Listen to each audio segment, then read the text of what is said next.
Hello friends, today's topic is taken from economy. The title of today's video is Economic Nationalism, the Import Substitution Policy. India had achieved her independence in 1947. As she achieved her independence, she closed her economy to foreign countries and adopted the path of import substitution. Why did India close her economy to foreigners and adopted import substitution?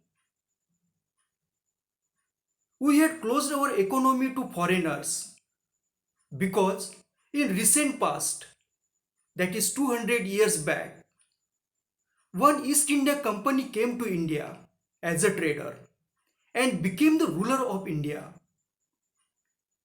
That memory of East India Company were still alive in the minds of our policymakers. So, we had denied access to foreign companies to operate in India after independence. This led to the emergence of economic nationalism in India.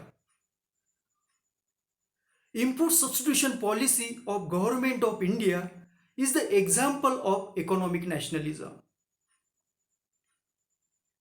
What is import substitution?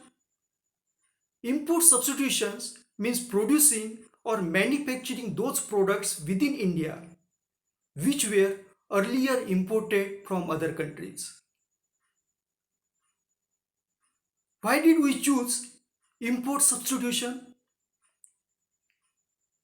We chose import substitution because we wanted to become self-sufficient or self-reliant. We didn't want to depend on other countries for our economic development. The other reason of import substitution was to earn foreign exchange reserve, that is dollar. Foreign exchange reserve is needed to any country to make the payment to import crude oil, gold or foreign technology and so on.